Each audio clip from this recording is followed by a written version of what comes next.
Hey, this is Malika of Evanston Live TV, and I have with me another amazing young guest, Trent. Many of you are familiar with him. He had the situation with the Evanston Police Department where he was recording his friend during a police investigation, and he ended up himself getting arrested. And I'm bringing him on today because I myself, and I know many others out there, we need to get educated on what the young Black man of today is thinking, because our climate is crazy right now. It's like hot, it's crazy. And so my heart and my passion is for, of course, my people, for the Black community, humanity, period, but definitely a focus on my people, my community, and a laser focus on Black men, because they're like my heart. So, Trent, welcome to Evanston Live TV. Thank you for having me on. Well, honestly, I'm blessed to be here. Blessed to be here alive. Just another day in Evanston, and being in Evanston, my perspective on being a Black man here in Evanston. Sometimes it feels like you got a target on your back from the police and just people that you don't like, or people that don't like you in particular. But I just try to every day. I just try to keep myself safe and stay safe out here, protect myself. That's really it. You just gotta keep your head up, because you never know what could happen out here any moment in time. Whether it be you're in the car, in the gas station, in the grocery store, or, walking up the street. You never know. Well, you know what? I'd rather you be inside doing this interview. Inside? No, I'm outside right now. So I can't really go inside where I'm at. Okay. I don't want you you sound like you need to be looking over your shoulder at all times. And I'm like, I'd rather you be comfortable inside and safe. No, I'm good. You good? Okay. So, see, that breaks my heart how old are you, Trent? I'm 20 years old. That breaks my heart that you have to walk around. You're at a gas station, you're at a store, you're walking down the street, and you got to be concerned about your safety. Yeah. Because just with everything that's going around in Evanston right now, and then with the police, especially with the police, and then just everything that's going on in the world, you never know what could happen out here. What's your view of there's been a lot happening in Evanston. There's a lot that's been happening in Evanston for a while. Yeah. But recently, I was going to bring this up later. I had some other questions ahead of this, but since, you're already bringing it up, what are your thoughts on the shootings? Like Chief Cook said, the only way it's going to be solved is if we have an eyewitness. But my thought is eyewitnesses don't feel safe to come forward, so that's why things continue. What are your thoughts on what's going on? Yeah, I feel like everything happens for a reason, and I don't feel like the things that happen to the people that rest in peace to Andrew and the Day, because I played football with Day and I played basketball with Andrew a few weeks ago, and I've seen Day and Andrew all the time around here. We live in the same town, so rest in peace to both of them. And sorry for their families. But when you're in the streets, that's what comes with this. So you really just gotta keep your head up out here when you're in the streets. And all my family tells me all the time. So like, Trent, be safe, keep your head up, watch your head. You're in the streets. You know what comes. So you just gotta. When you're in the streets all the time, you just gotta be safe. You gotta keep your head up. You just gotta be on point. Because if you're not on point, things like that happen. And like you said, people don't really come forward in those type of situations because they're scared. So I don't know what will happen with those situations, but it's just crazy to think how you could see somebody the day before they die, or like an hour before they die. Cause I seen both of them, and I'm friends with both of them. So crazy. How are you dealing with their passings? I'm all right. I'm straight. There's a lot of death in my life, so it's something I've dealt with before. I'm friends with them. I'm not like close friends with them, but like they're older than me. So, but I got good friends that are good friends with them, so they really affected them. So Well, I mean, of course I'm old enough for you to be my son, for me to have given birth to you. So I'm asking you to almost do surgery on my soul, because I've had a lot of deaths in my life, and right. it's rough. It's hard. So how do you cope with that? How do you deal with that? My method is always to just keep moving. That's not I honestly smoke a lot of weed. If I'm being honest, I smoke a lot of weed, but I'm not trying to really say all that. But yeah, that's how I deal with most things. That's not a good thing. But I try to talk to God. You know, I try to wake up every day with a positive attitude, outlook on life that I'm breathing. Mm. You know, I try to talk to my family, my friends every day. Stay checking up on them. You know, as long as they're doing good, I'm doing good. We all doing good. Good. The conversations with God definitely gets me through a lot. Yeah. Yeah. Yes. I know that's right. And I know me and you have had conversations, like you have your own business and Yeah. going on Well, with that. yeah. I'm trying to learn how to use these vinyl machines. I know how to use. I gotta get this some vinyl, and then I'm gonna start making the shirts and sweaters myself for my business partner Kevin, the one I was recording in that video. But all our everything with that business is online right now, so it's been doing good. We've been having some good sales, but it's slowed down because of Corona. Yeah, Corona messed all of us up financially. Yeah, a little bit. Yeah. So all you need is a vinyl machine? Nah, yeah. I have the press for the shirts and stuff, so I'm good. I'm trying to learn how to use it, and then from there, just make shirts in hand. Okay. Because I see you as this very good looking young man. You got the knack for business, for making money. You got the drive to make money by any means necessary. You go out and you get it, you make it happen. You're like the recipe for success. Absolutely. Thank you. Absolutely. What's the name of your company? My company's name is Rolapo. Wait, And then what? my company's name is Rolapo. Okay, what does that mean? Rolapo means basically, it's like it's like common sense to like people who smoke weed, but like to people who don't smoke weed, it's just like a saying that we us smokers have, roll up, ho. Like when you in the car with your friends and everybody's just high, roll up, ho. When you with your homie and y'all just sitting outside, roll up, ho. Just roll up, ho. It's like a motto.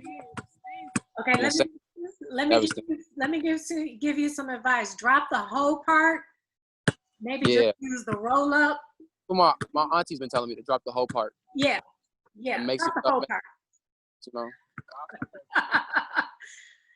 Trust me, your sales will probably go up if you drop the whole part. What do you think about roll up dope? Roll up dope? Yeah, not dope. Dope. That's what my aunt said. That's what she was thinking about. Roll up dope. Okay, now that's good. I like that. Yeah. I like that. Some PG for the kids, Yes.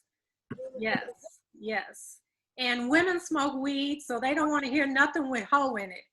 Of course not. Okay. All right. So, Trent, did you graduate ETHS? Yeah, I graduated in 2018. Class of 2018.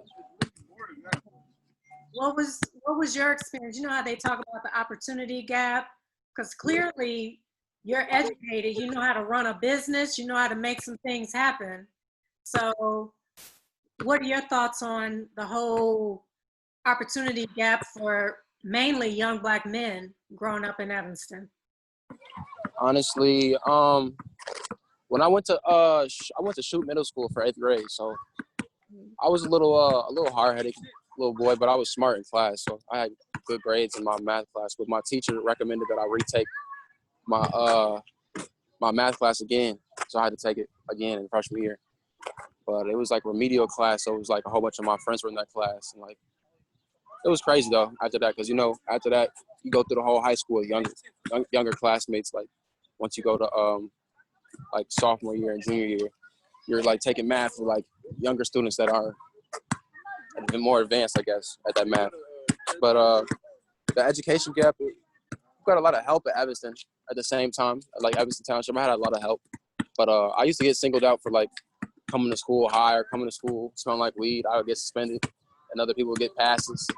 And I got kicked out of Evanston my junior year, but I still managed to walk the stage with them and graduate. So that was a blessing.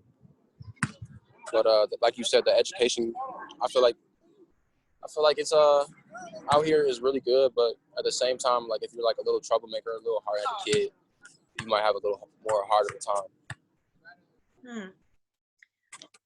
Well, I'll say when I was at ETHS, the white boys that got high, they never got in trouble. But the Black dudes that got high, they got in trouble. That's exactly what it was. I remember the white students would be like, it helps me pass the test. They never got in trouble. But yeah, it sounds like it was the typical, because clearly you're good with creativity, with concepts, with numbers, but yet they put you in remedial. So that speaks volumes about the school system. Yeah. And I played football. I was supposed to start my sophomore year, right? But because I was known with the weed and the school knew me for weed, they said I couldn't play football, and I was suspended from the football team. So they didn't recognize you as an entrepreneur, because weed dealers now are entrepreneurs. Yeah. Okay. When I was playing football, they benched me, and they used to make me I used to have to sit out all the games, and I got kicked off the team. Couldn't play no more once I got expelled. Well, yeah, I got expelled from Evanston.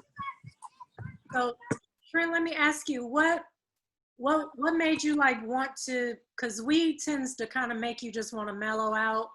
I smoked weed in my younger days. I haven't smoked it in ages, but it used to make me go to sleep. So what was it for you, or what is it for you? Well, I started smoking my freshman year of high school, so I've been smoking since I was like 14. But for me, weed's just like really relaxing, I guess. You know, it's just like everybody says it's a social thing, but honestly, it's just because I like to do is like what I like to do. So it's just me. It's just like goes into my day. So at 14, you were stressed out? 14, I was stressed out. If you're from Evanston and you know my mom, that's why I used to be stressed out. That's why I started smoking weed, because things that were going on with my parents. And I used to stay with my grandma. I've been staying with my grandmother since like 5th grade. So I always been a little stressed out little kid. A little stressed out little kid. Yeah. But now I'm like 20 years old, so now I'm just an adult, stressed out adult. Yeah. Well, shoot, just being Black in America is stressful, period. Yep. Period. Period. So, wow, Trent. So your plans right now, have you thought of opening up a dispensary? Because you're an expert at this point. Yeah. Well, gotta have the money to do that. So it's like, gotta have the money and the licensing to open up that type of business. My friend's dad in Evanston, he opened up the first dispensary in Evanston, and then he sold it to MedMen. So now MedMen runs the dispensary right there downtown Evanston by the movie theater.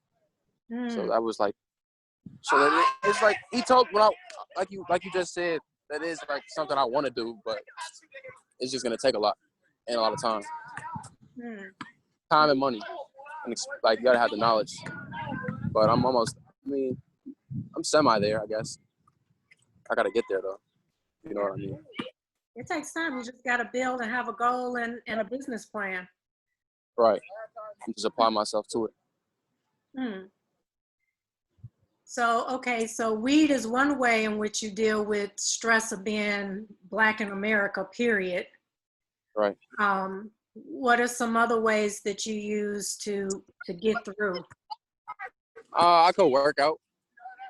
Like right now, my friends are over here playing they're over here playing I forgot what this called. I forgot what game this is, but I play basketball, you know. I hoop sometimes. I go out and run. People be surprised because I'm always smoking weed. And I'm known for like always smoking weed, but sometimes I go outside and run. Or do like a little mile run. Here and there. Right. Well, the one thing that's on my heart is that you do have to walk around concerned about your safety. That's always. That's just mandatory though. Yeah. What are you doing to make sure that you try to keep the target off of your back as much as possible?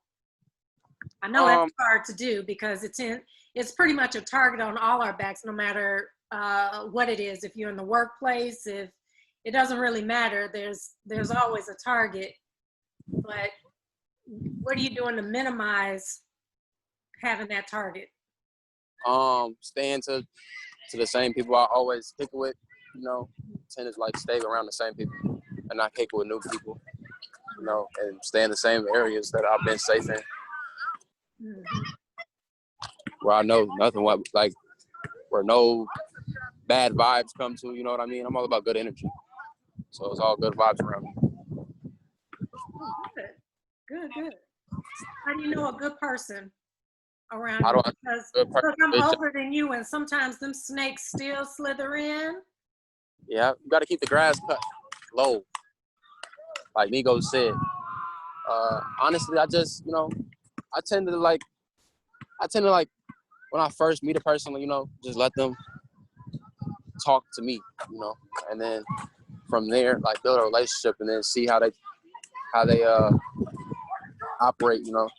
And then if they're not operating like how I operate, or we just don't see eye to eye on things, because some people, you know, you don't see eye to eye, and that's okay. But some people you don't see eye to eye, and it's not okay. So for the people that it's not okay that we don't have eye to eye, I just tend to distance myself from that type of things, you know, if we're not on the same thing. Because you can't have people that are snakes and don't want good for you around you. You don't want that around you. Yeah, sometimes that's hard. That's hard to spot, though. Yeah, it is. Not right away. Sometimes people see it later on. Yeah, sometimes you have to deal with snakes to get what you want. Yeah, that's definitely true about that. Oh yeah. I'm still learning that as a grown woman. Yeah, because I'm quick to cut people off. If I sent you a snake, but then sometimes you still got to just deal with them. Still have to deal with them. Mm-hmm. Do you have children? No, I don't have any children. No. Okay. Children. Yeah, hold off on that until after the age of 30. Because trust me, when you hit about 30, late 20s, early 30s, you're going to be a totally different person. You're not even going to recognize who you are right now. It's going to be I'm telling you, it happens to everybody. It happens to everybody. So wait until you have more of a sense of the new Trent, the transformed Trent. Like settle down with a woman. I'm telling you. Remember this conversation. Exactly. Conversation. I definitely hear you on that. Wait on. So what is Trent? Tell my generation, what is it that we need to do for you all? What is it that we haven't done? What do we need to do? What is it that you guys have to do? I feel like we need to show you guys more respect. Feel me? Like we need to show you guys more respect. Cause I feel like when we're like, I feel like my generation, like we're fast. Like we move faster than you guys. Cause we got these. Yes. Like I got two of these. Like so. And you guys, when you guys were growing up, you guys didn't have all this social media and stuff. So it's like we move so fast, and we always want things so fast. Like you guys have way more patience growing up. So, but for what y'all can do, I mean, just have patience for us, cause y'all already got the patience. But just I feel like y'all need to tell us if I feel like y'all need to tell us more. Have patience, cause we don't have no patience for things. We want things so fast. Like with all this Black Lives Matter, with all the protesting and things going on so fast, like everything just went so fast with that. I feel like all that was good, but it's just like it just went by so fast. It's like, is anything really going to change, or is it like, are we just doing everything so fast that we're not knowing what's going on? You know what I mean? Yeah. Yeah. Because there's a lot of people helping out with that stuff, but it's like we be moving so fast that we're thinking something like is changing, but is it really changing? Mm. But we definitely need some patience. My generation needs some patience. Yeah, patience is key. It's hard to be patient when you're in your 20s. Yeah, yeah. I was very impatient at your age. I wanted it now. Yeah, I am. What are your thoughts on, like, with George Floyd? I feel like George Floyd brought a shift. And I mean, we just had a white family at the Evanston Beach Lighthouse with the whole. Yeah. Like, what? That was crazy. Right after they were banned too. Like, after they what's your thoughts on that? Like, what the hell? What do we need to do about that? I'm not surprised though. Like whenever I drive through like up north, like Wilmette and Winnetka, I used to always get pulled over, and they used to tell me like, "Why are you over here? You don't live over here." And I used to tell them like I have friends, like we have weed in the car, and they give me a ticket. But it's just crazy up there. Like they don't really like black people up there. So it's not. I'm surprised that happened at Lighthouse Beach. I would have thought that happened like Winnetka or like Wilmette Beach or something like that. That's crazy though, right here in Evanston. Oh yeah, I know a few black men who have had trouble, especially like in Highland Park. So had you seen the Confederate flag hanging there, what would you and your friends have done? I don't know if you want to say that. I think it look crazy, a little ghetto with them. Okay. Ghetto. I think somebody comment like, "Why is she the only black person there?" I mean, I was right here on Asbury, and I was gonna walk over there, but I was like, "Nah, I'm not gonna walk over there. There's a lot of white people over there. I'm not gonna go to jail." See, I mean, we can laugh about it, but it's so not funny though. Yeah, but that's like the reality of it. Like, you go over there acting a fool with the white people. They call the police, and they call the police because we don't call the police. That's how it goes, and then they're arresting us because we're reacting to what they're doing. I'm glad it was that lady though, because she went viral for that. I knew she was gonna go viral because I went viral, and it's so crazy. I was sitting in the cell next to Kevin, and I was telling him, I'm like, those officers fucked up.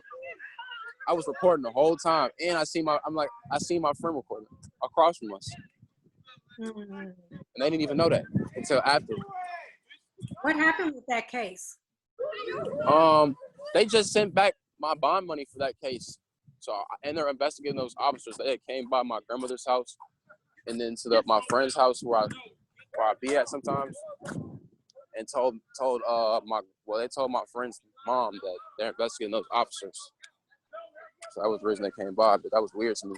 So come by my grandmother's house in my friend's house, because I don't even stay at my friend's house. So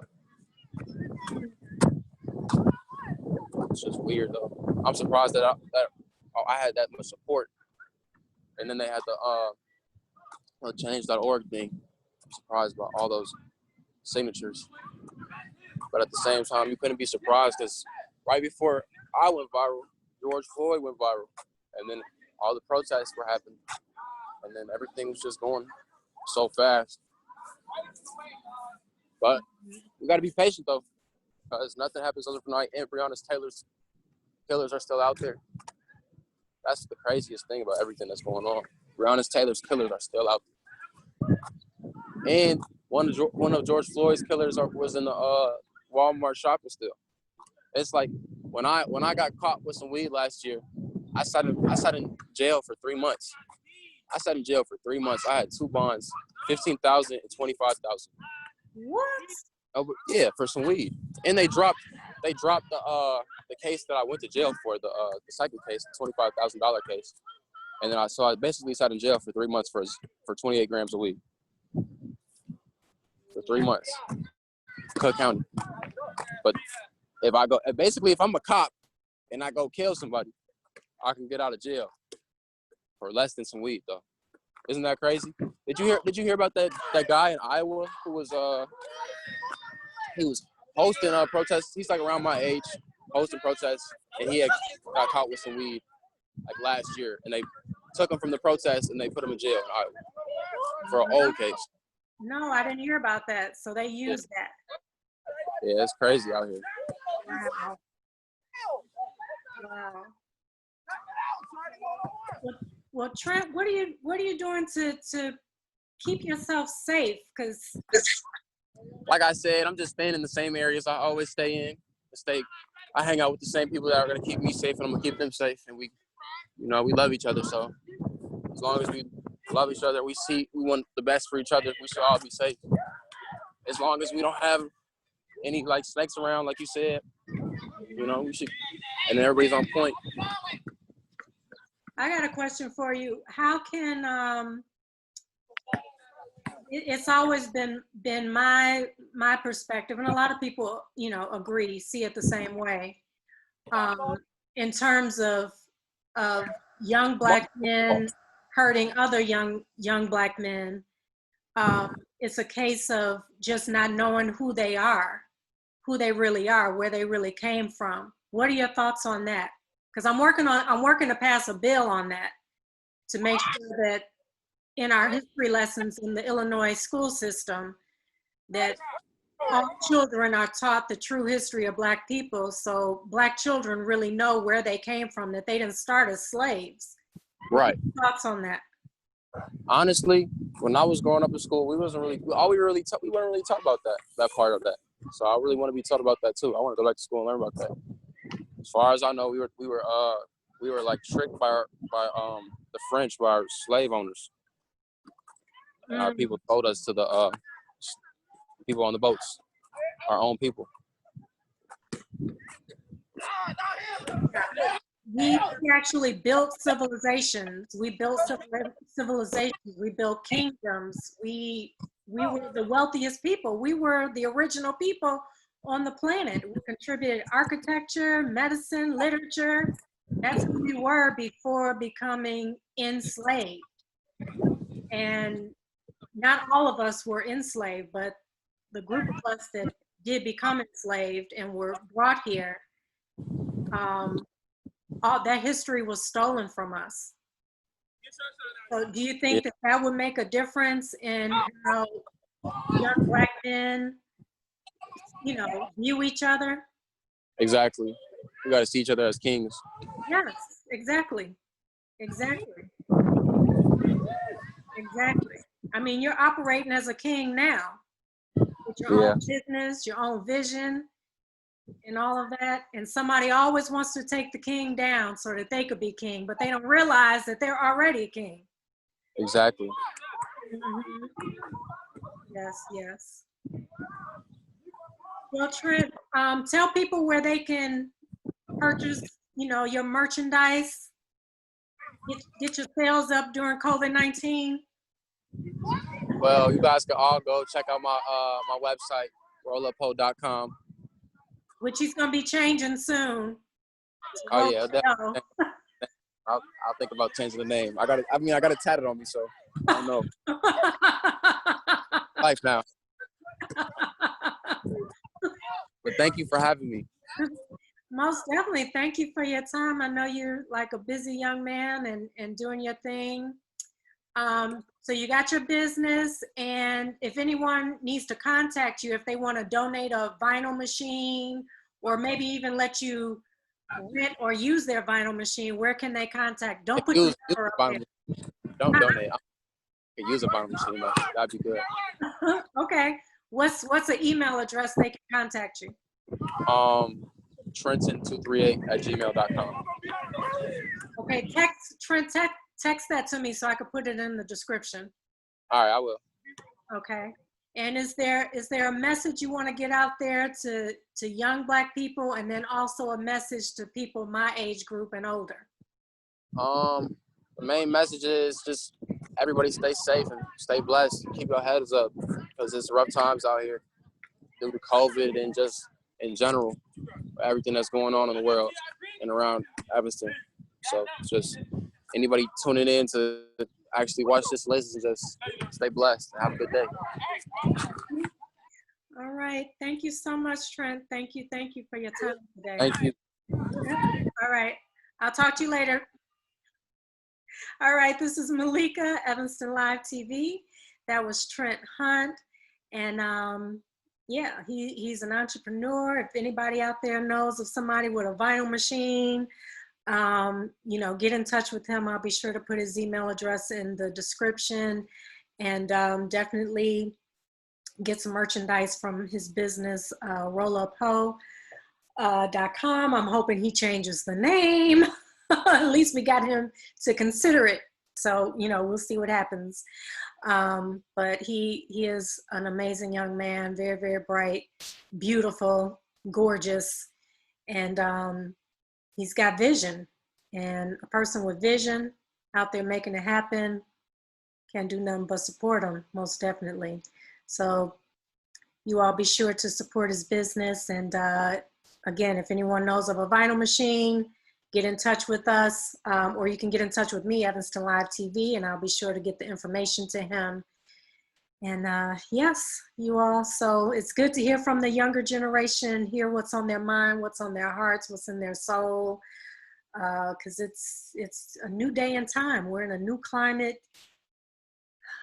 It's very different out here right now. So I'm always, wondering about our younger generation, the future of our world, our society, our country.